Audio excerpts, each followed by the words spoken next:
This ABC 15 Flash Briefing is sponsored by Sanderson Ford. Straight up.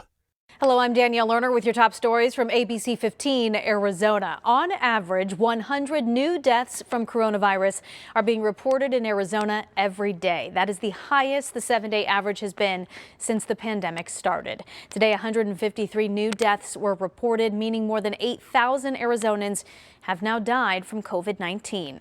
Also today, 5,800 new cases were added. On average, more than 6,000 people are being diagnosed every day. This may be a devastating week for so many Arizona families. Our data expert Garrett Archer explaining if these trends continue, the number of Arizonans dying from the coronavirus will likely continue to grow as we head into the new year. Today's COVID-19 case number of 5,859 means that Arizona is still capable of seeing days of reporting break into the top 10. This also keeps our 7-day average in the top 10 for cases, but just barely. But today's numbers aren't about cases, they're about the rise in deaths. 153 reported deaths today. This is the second highest report on record by the Department of Health Services. And this also makes our 7-day reported death average break 100 for the first time. Sadly, the reported deaths numbers are all recent as well, with more than half of them being reported as having occurred in the last 2 weeks. Unfortunately, we should not expect this rise in deaths to stop at least for another few weeks as hospitalizations and ICU occupancy for COVID-19 remain at near or all-time highs. As cases and deaths rise across Arizona, so many eyes on Washington, D.C. tonight, where Congress is waiting for President Trump to sign a $900 billion aid package. It includes an extra $300 a week for unemployment, a $600 stimulus check for most Americans who received one this summer, and also more loans for small businesses. 3 of Arizona's Republican congressmen voting against the bill. Those are Representatives David Schweikert, Andy Biggs, and Paul Gosar.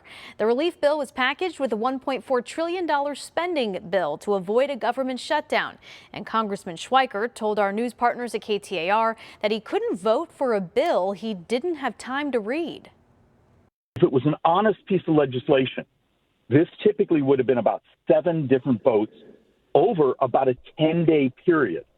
And instead, to wait till the last moment, the last night, the single largest spending bill in U.S. history, the largest bill by number of pages in U.S. history, and then to drop it on you, hey, you have a couple hours, go vote, just trust us, go vote yes. In a tweet, Representative Biggs echoing Congressman Schweikert's concerns, and Congressman Gosar said the bill, quote, fails to compensate small and medium-sized businesses while providing only meager relief to the American people. Arizona state legislature is preparing to deal with the pandemic, and when they return for the new session next month, anyone entering the state Senate building will get their temperature checked and be required to wear a mask at all times. Senate President issuing the new guidelines this week, which also bar handshakes and physical contact during official business. Now, earlier this month, the entire Capitol building had to shut down due to concerns of a potential outbreak. A number of Arizona lawmakers were exposed when President Trump's personal lawyer, Rudy Giuliani, was visiting the valley and tested positive just days later. Well, the governor's office outlining a new plan today to prevent homelessness and slow the spread of COVID-19 among Arizonans already experiencing homelessness. The state received $40 million from the U.S. Department of Housing and Urban Development that will be used to operate and improve existing homeless shelters, create programs to help families get new housing quickly, and finding ways to prevent families from becoming homeless in the first place. Tracking your forecast, I'm Chief Meteorologist Amber Sellens, and we are seeing these temperatures drop as we get closer to Christmas. Tomorrow, valley highs back in the 60s. There's a look at your valley planner. Clouds coming in overnight into tomorrow morning, clearing in the afternoon. Temperatures will be in the 40s early on, but by lunchtime, 61. And then our high tomorrow taking us up to 67 here in Phoenix. There's a look across the rest of the state. Highs in the mid to upper 60s from Lake Havasu City down into Yuma. Temperatures in the 30s freeze along the rim. Very cold air across northern Arizona throughout the day tomorrow.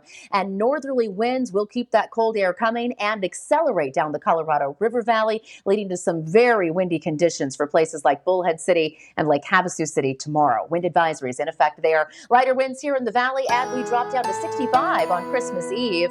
Partly cloudy and 69 on Friday for Christmas, and a slight chance of rain back in play early next week.